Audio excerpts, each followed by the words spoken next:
Magandang araw kaibigan! Welcome ulit sa Pinoy Recaps. Ang pelikulang ibabahagi ko ngayon ay ang historical war movie na Troy na ipinalabas noong 2004. Sa history ng mundo sa taong 3,200 years ago, namayagpag ang kaharian ng Mycenae na pinamamahalaan ni Haring Agamemnon. Kilala ang hari na matapang at sakim sa kapangyarihan. Sinakop nito ang ibang kaharian sa buong Greece para magkaisa at kilalanin itong pinakahari sa lahat ng nagkakaisang kaharian. Naniniwala ang hari na kung hindi dahil sa kanya hindi magkakaisa ang Greece. Pero pinaalahanan siya ni Nestor, ang kanyang advisor, na kung hindi rin sa tulong ni Achilles, hindi nila kayang ipanalo ang lahat ng kanilang pakikipaglaban sa ibang kaharian. Galit na galit ang hari sa magiting nitong sundalo. Hindi nito kayang aminin sa sarili ang kabayanihan ng mandirigma dahil hindi umano siya ginagalang nito. Pero gayunpaman, kailangan umano nila ang galing, tapang at lakas ng sundalo. Si Achilles lang ang may lakas ng loob na sumagot sa hari. Dahil dismayado ito sa pamamalakad ni Haring Agamemnon. Pero kahit na ayaw niya sa hari, wala rin siyang magawa kundi lumaban para sa kapakanan ng buong Greece. Pero may isa pang natirang kaharian na hindi pa nasakop ni Agamemnon. Ang kaharian ni Haring Triopas, ang Thessaly. Kaya nang lusubin ng kasundaluhan ng Mycenae ang Thessaly, dito na nagpang-abot ang dalawang hari. Sinabihan ni Agamemnon si Triopas na gusto nito ang kalupaan ng hari at mga sundalo nito. Kaya para daw maiwasan ang masaker ng kani-kanilang sundalo, maglaban na lang umano ang kanilang pinakamagaling na mandirigma.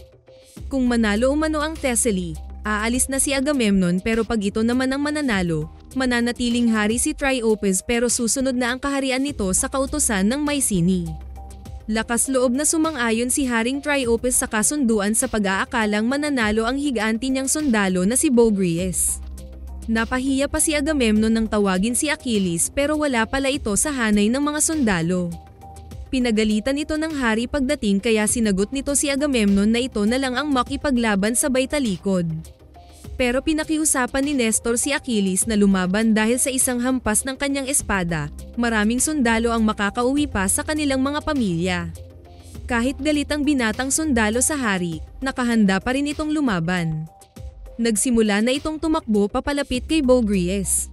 Napangisi ito nang makitang maliit lang pala ang pinagmamalaki ng kalaban. Hinagisan nito ng dalawang sibat si Achilles pero madali itong naiwasan ng huli. At bago pa man makahampas ng espada si Boagrius, tumalon na sa may gilid nito si Achilles at mariing tinusok sa punong balikat ang mandirigma. Nagsigawan ang buong kasundaluhan ni Agamemnon nang bumagsak na ang mandirigma ng kalaban. Inabot ni Haring Triopas ang scepter kay Achilles pero hindi ito tinanggap ng sundalo at sinabing hindi niya hari si Agamemnon. Sa kabilang banda, binisita ng dalawang prinsipe ng Troy ang kaharian ni Haring Menelaus, ang Sparta. Kung pananakop ang inuuna ni Agamemnon, kapayapaan naman ang gustong mangyari ng bunsong kapatid nitong si Menelaus. Kaya malugod nitong tinanggap ang pagdating ni Prince Hector at bunsong kapatid nitong si Prince Paris sa Sparta dahil sa pakay ng mga itong kapayapaan ng kanilang mga kaharian. Ngunit ang hindi alam ng karamihan, sa ilang araw na pananatili ng dalawang prinsipe sa Sparta, nagkaroon pala ng ugnayan si Prince Paris sa asawa ni Menelaus na si Helen. Sa huling gabi nila sa Sparta, nakita ni Prince Hector ang pag-akyat ng kapatid sa taas na kwarto ng palasyo. Nakailang oras pa bago ito bumaba kaya dito na naghinala ang prinsipe. Nang makita nito ang bunsong kapatid na bumaba galing sa second floor, pinagsabihan niya ito kung ano ang kahinatnan sa bugso ng damdamin nito. Na hindi niya ito hahayaang mag-umpisa ng digmaan dahil lang sa kapritsyo nito. Kinabukasan, habang naglalayag na ang magkapatid pabalik ng Troy, pinakita ni Paris sa kuya si Helen na nasa ilalim ng barko. Galit na galit si Hector sa kapatid at sinabihan ng kapitan na bumalik sila ng Sparta. Pinagsabihan nito ang bunsong kapatid na wala itong alam sa mundo kundi magliwaliw at mambabae. Ngayon dinuraan lang umano nito ang matagal ng panahong kapayapaan na pinaghirapang abutin ng kanilang ama. Kahit ano pa man ang sabihin ni Hector, inumpisahan na ni Paris ang gyera ng pasakayin sa barko nila si Helen. Pinaalam agad ni Menelaus kay Agamemnon ang nangyari. At gaya ng inaasahan, hindi nito tinanggihan ang paghingi ng tulong ng kapatid. Lalaban na nila ang Troy na kilala din sa pangalang Trojans. Kinagabihan, nag-usap si Agamemnon at Nestor sa susunod nilang hakbang. Masaya ang hari dahil sa wakas, masasakop na rin daw niya ang Troy. Pero sinabihan siya ng advisor na matatag at malakas ang mga Trojans, hinding-hindi pa ito natatalo sa nagdaang mga digmaan. Ngunit malakas ang tiwala ni Agamemnon na kaya nilang pabagsakin ang Troy. Yun ay kung kasama nila si Achilles, ang sabi ni Nestor. Ayaw man ng hari pero kailangan talaga nila ang pinakamagaling na mandirigma. Kaya pinadala ni Agamemnon si Haring Odysseus, ang hari ng Ithaca, para pakiusapan si Achilles na sumama sa digmaan. Magkaibigan umano ang dalawa at dito lang nakikinig ang magiting na sundalo. Kaya isang araw habang nag-sparring si Achilles at pinsan nitong si Patroclus, dumating si Odysseus. Alam na ng binatang mandirigma ang sadya nito kaya tinanggihan niya agad ito. Pero mapilit ang kaibigang hari. Hindi raw siya makikipaglaban para kay Agamemnon kung hindi para sa Greece at para rito. Pero bago nagdesisyon si Achilles, nakipagkita muna ito sa kanyang ina na si Thetis. Kung hindi raw siya sasama sa Troy, maging normal lang ang kanyang buhay. Magkapag-asawa, magkaanak, magkaapo at aalagaan siya ng mga ito. Pero kung pupunta siya ng Troy, makikilala siya ng sangkatauhan. Isusulat ang pangalan niya sa history at babasahin ng mga tao sa mahabang panahon. Pero ang kapalit umano ng katanyagang ito ay hindi na siya makikita ng ina. Dahil hindi na siya makakabalik pa sa kanila. Paglipas ng 2 araw, nagsimula ng maglayag ang mahigit 1,000 mga barko ng kasundaluhan ni Agamemnon papunta ng Troy. At isa sa mga barko dito ay ang barko ni Achilles. Ayon kay Nestor, ito na umano ang pinakamalaking digmaan sa buong kaharian ng Greece. Nang mga sandaling iyon, dumating na rin sa Troy ang 2 prinsipe galing sa Sparta. Liban pa man sa pagkatao ni Helen, malugod na tinanggap ni Haring Priam ang bisita at hinayaan ng anak na maging Helen of Troy ang babae. Maya-maya lang ay nag-usap ang mag-ama tungkol sa kahinatnan ng pagdala ni Paris sa babae sa kaharian nila. Hinayaan raw umano ni Hector na sumama si Helen kaysa naman dumating sila at magsunog ng katawan ni Paris. Gusto ng prinsipe na ibalik ang babae sa Sparta para maiwasan ang digmaang matagal ng pinapangarap ni Agamemnon. Na matagal ng panahon na gusto nitong pabagsakin ang Troy. Sa pagkakataon nito daw ay hindi nila kayang makipaglaban sa kapangyarihan ni Agamemnon. Pero malakas ang loob ni Priam na mananalo sila sa digmaang ito dahil nasa kanila umano ang proteksyon ng kanilang Panginoong si Apollo. Nakailang digmaan na umano sila pero matibay pa rin ang kanilang pader. Hindi umano nito hahayaang mamatay si Paris na hindi makipaglaban kanino man. Kaya kahit ano pa man ang sabihin ni Hector, mukhang desidido na ang kanyang ama na lumaban kay Agamemnon. Nag-usap din ang magkasintahan na aalis na lang sa Troy para wala ng digmaan pero sabi ni Helen kay Paris na hahanapin pa rin sila ng mga ito hanggang sa dulo ng mundo. Kaya naisip na lang ng binatang prinsipe na makipagduelo kay Menelaus at kung sino ang mananalo doon mapupunta si Helen at wala ng digmaang mangyayari. Nang sumunod na mga araw, iba yung paghahanda ang ginawa ng Trojans sa paparating na paglusob ni Agamemnon at Menelaus. Dinubol nila ang dami ng paggawa ng kanilang mga sandata, nag-alay ng dasal, hayop at mga pagkain sa kanilang Panginoon. At gaya ng inaasahan, isang araw narinig din nila ang kalambang ng batingaw bilang hudyat na may paparating sa dalampasigan ng Troy. Dito na nakita ni Hector kung gaano kadami ang kalaban. Nagpanik na ang mga Trojans at naghanda na rin ang mga sundalo sa pagdaong ng mga ito. Nangunguna ang barko ni Achilles sa karamihan na kinagalit ni Agamemnon. Matigas talaga ito at ayaw sumunod sa kautusan ng hari. At ilang minuto ang lumipas, sinalubong ng archers ang grupo ng mandirigma. Pero walang takot ang mga ito sa paglusob. Hanggang sa naitamba na nilang lahat ang Trojans na nakaabang sa kanila. Nakuha na nila ang templo ni Apollo. Dito siya pinagsabihan ni Eudorus, ang kanyang right hand na mahiwaga ang Panginoon na bigyan nila ito ng galang. Pero walang takot na pinutol nito ang ulo ng Ribolto na kinagulat ng tauhan. Ilang saglit ang lumipas, dumating na din ang tropa ni Prince Hector sa templo. At anabangan na sila ng grupo ni Achilles sa loob. Pero hindi na nilabanan ng mandirigma ang prinsipe. Masyado pa raw umanong maaga para pumatay ng royal blood at gusto nitong masaksihan ng lahat ang pagbagsak ni Hector. Nang tanungin ng prinsipe anong dahilan bakit nilusob nila ang Troy, Sagot ng mandirigma na matagal na nilang inaasahan ang gyerang ito kaya wag na umano silang magtaka. Pinauwi na ito ni Achilles para makapagpahinga at makapiling ang asawa. Pero sagot ni Hector na ilang libong asawa umano ang mag-aantay sa pintuan ngayon ngunit walang asawang darating. Dito na ininsulto ng binata ang kapatid nitong si Paris. Naharapin umano ng batang prinsipe ang mga kababaihan total dito naman daw magaling ang kapatid, ang mangagaw ng asawa. Wala nang sinabi si Hector at umalis. Isa-isa nang dumaong ang mga barko sa dalampasigan ng Troy. At nang itaas ni Achilles ang kanyang espada, sinisigaw ng buong kasundaluhan ang pangalan niya na lalong kinairita ni Haring Agamemnon. Pagbalik ni Achilles sa kanyang quarter, inabutan niya dito ang babaeng nahuli ng kanyang mga tauhan, si Briseis. Maganda ito at mukhang royal blood kaya inilaan ito ni Eudorus para sa kanya. Ang hindi alam ng mandirigma ay pinsan ni Hector ang babae. Pinatawag ni Agamemnon si Achilles dahil sa pagkapanalo nila sa araw na iyon. At gaya ng dati, insulto pa rin ang binabato ng mandirigma sa hari. Na hindi naman ito ang nagpanalo ng laban kundi ang mga kasundaluhan.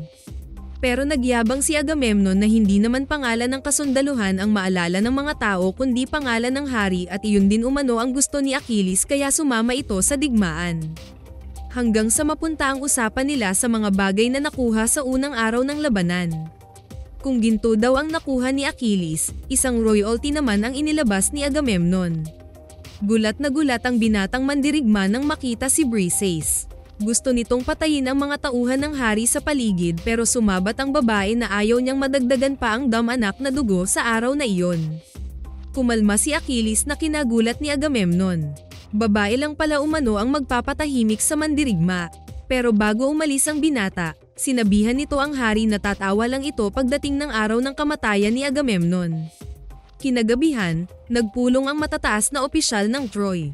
Malaki ang tiwala ng mga ito na maipanalo nila ang digmaan pero kabaliktaran ang pakiramdam ni Hector. Masyado daw malakas ang kalaban nila.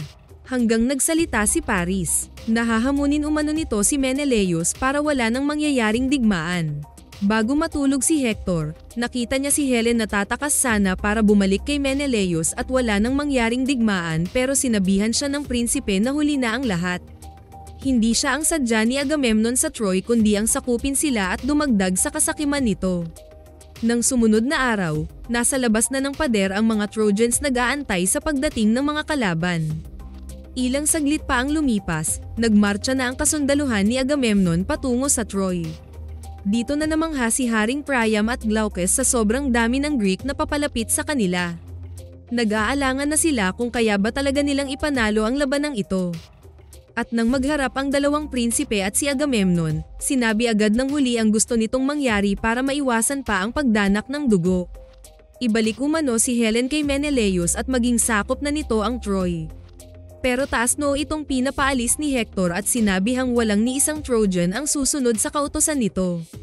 Nagalit si Agamemnon sa narinig at sinabihan ng prinsipe na lahat umano sila ay masasawi. Dito na nagsalita si Paris at hinamon si Menelaus na makipagduelo para wala nang digmaang magaganap. Pero hindi ito ang gustong mangyari ni Agamemnon. Pumayag ang hari ng Sparta sa hamon ng prinsipe, saka nito binulungan ang kapatid na umatake na pag napatay na nito si Paris. At naglaban na nga ang dalawang lalaki. Pero dahil hindi sanay sa pakipaglaban si Paris at mas malakas si Menelaus dito, naging dahilan ito para mapabilis ang pagkatalo ng batang prinsipe. Hindi na nakatayo si Paris nang masugatan ito sa hita. Gusto man itong tulungan ni Hector pero hindi niya ito ginawa. Hanggang sa pupugutan na sana ito ng ulo ni Menelaus pero biglang tumakbo ang batang prinsipe sa paanan ni Hector. Galit na galit ang hari. Ayaw nang makipaglaban ni Paris kaya lumapit si Menelaus para tutuluyan ito pero bigla siyang sinalubong ng saksak ng nakakatandang prinsipe. Ilang sandali ang lumipas, bumagsak ang hari ng Sparta na wala ng buhay. Sa di kalayuan, pinanood lang ng grupo ni Achilles ang nagaganap sa baba. Hindi kasi sila sumama sa hanay ng kasundaluhan. Nagulat si Agamemnon sa nasaksihan at galit na galit ito nang bumagsak ang kapatid. Dito na ito nagbigay ng hudyat na lusubin na nila ang Trojans.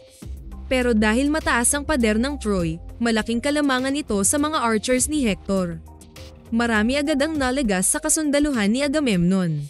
Naging madugo ang unang bahagi ng labanan. Dahil sa mga archers, nahirapang makalapit ang Greeks sa mga Trojans.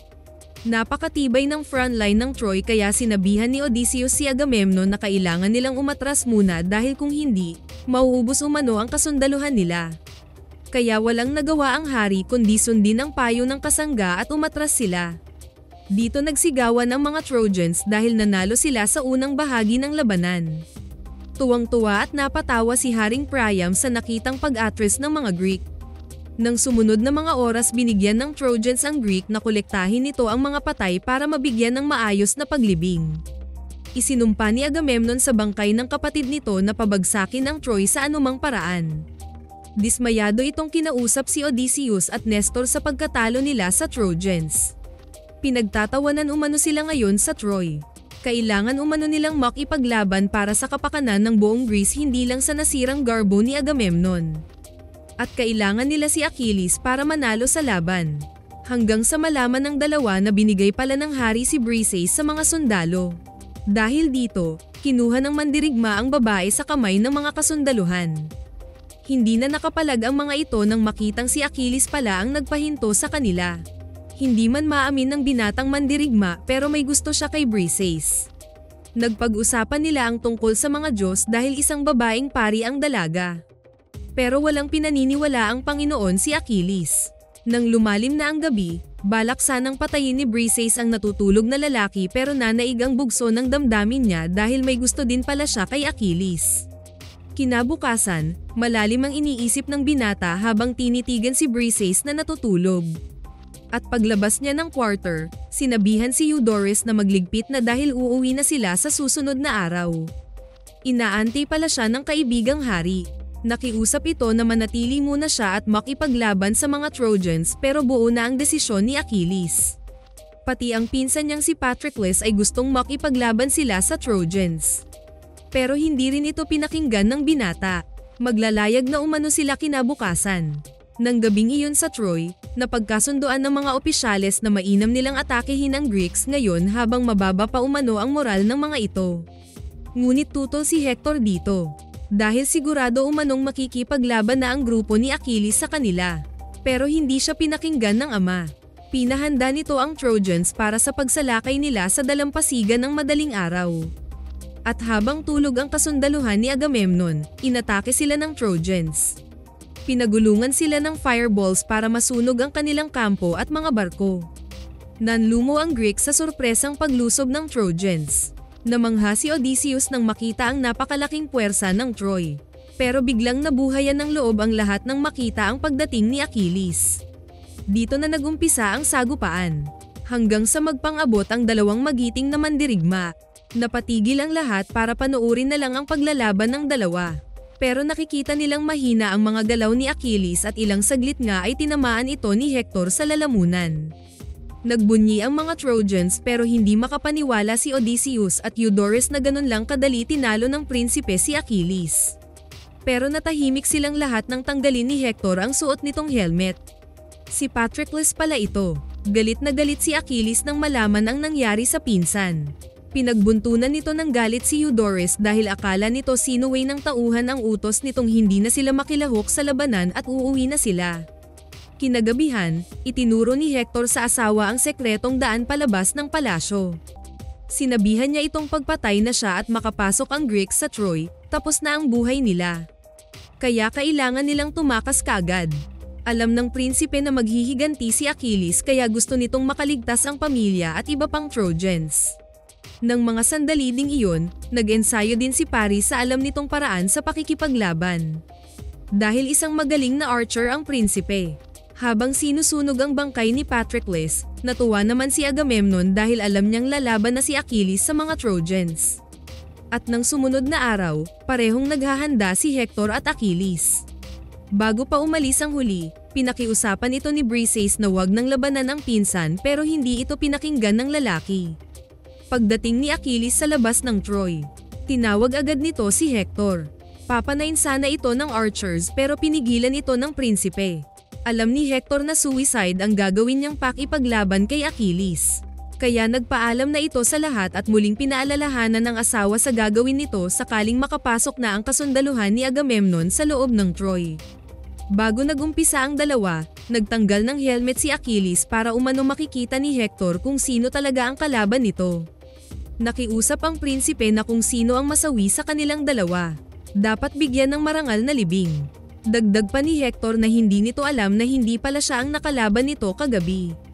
Pero hindi pinakinggan ni Achilles ang hiling ng prinsipe. Kinakabahan ang pamilya ni Hector nang mag-umpisa na silang maglaban. Nakikita nilang mas malakas talaga si Achilles kaysa prinsipe. Kaya paglipas pa ng ilang sandali, bumagsak na ito at diretso sinaksak ng mandirigma sa dibdib. Nanlumo silang lahat sa pagbagsak ng kanilang mahal na prinsipe. Lalo silang naghinagpis ng atali ito ni Achilles sa chariot at walang awang kinaladkad ang bangkay ni Hector pabalik sa kanilang kampo sa may dalampasigan. Napaiyak si Briseis nang pumasok si Achilles sa quarter. Alam niyang wala na ang kanyang pinsan. Kinagabihan habang nagmuni-muni ang binatang mandirigma, may isang lalaki ang pumasok sa quarter niya. Dito niya harapang nakilala si Priam. Lumuhad ito sa harapan niya at hinalikan ang dalawang kamay. Nagmakaawa itong pakawalan niya ang bangkay ng prinsipe. Hindi umano ito takot mamatay, makuha lang ang katawan ni Hector at mabigyan ng marangal na libing. Kahit daw magkaaway, mayroon pa rin silang respeto sa isa't isa. Kahit papaano ay naantig din ang puso ni Achilles sa lakas ng loob ng hari na puntahan siya mag-isa. Inayos nito ang bangkay ni Hector at napaiyak sa nangyayari sa kanila. Sinabihan niya si Priam na 12 araw silang bibigyan ng katahimikan bilang paggalang sa napatay niyang prinsipe. At humingi siya ng tawad kay Briseis kung nasaktan man niya ito, hindi umano niya kagustuhan ang nagawa. Nang makarating kay Agamemnon ang pagpunta ni Priam sa kampo nila at pagbibigay ni Achilles ng katahimikan sa Trojans, galit na galit ito, pero wala din itong nagawa dahil hindi rin nila kayang suwayin ang kautusan nito. At gaya ng pangako ng mandirigma, nabigyan ng parangal ang pagkamatay ni Hector. At tahimik na pagluluksa. Isang gabi habang nagkatipon-tipon ang mga sundalo ni Odysseus, nakita niya ang katabi na inuukit nito ang kahoy para gawing kabayo. Regalo umano ito ng sundalo sa anak pag-uwi. Dito nagkaroon ng idea si Odysseus paano sila makapasok sa loob ng Troy. Ginawa agad nila ang ideyang naisipan ni Odysseus habang nagluluksa pa ang mga Trojans.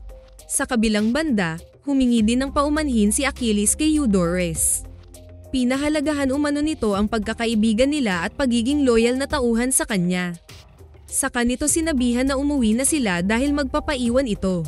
Paglipas ng 12 araw, nagulat ang Trojans na wala nang natirang Greeks sa dalampasigan. Pero may naiwan ditong mga bangkay kaya akala nila isang malalang sakit ang nagtaboy ng kalaban para umuwi na. At isa din sa napansin nila ang itim at higantang kabayo na gawa sa kahoy. Ayon sa advisors ni Priam, isa itong regalo ng Greeks sa Trojans. Pero hindi sang-ayon si Paris at Glaucus dito. Dapat raw itong sunugin para mabura ang lahat ng ugnayan nila sa Greeks. Pero mas pinaburan ng hari na isa itong regalo. Kaya inuwi nila ito sa Troy. Nagbunyi ang Trojans dahil sa pagkapanalo umano nila sa digmaan. Pero ang hindi alam ng mga ito, isa pala itong patibong ng Greeks. Ito pala yung naisip na idea ni Odysseus paano nila mapasok ang loob ng Troy.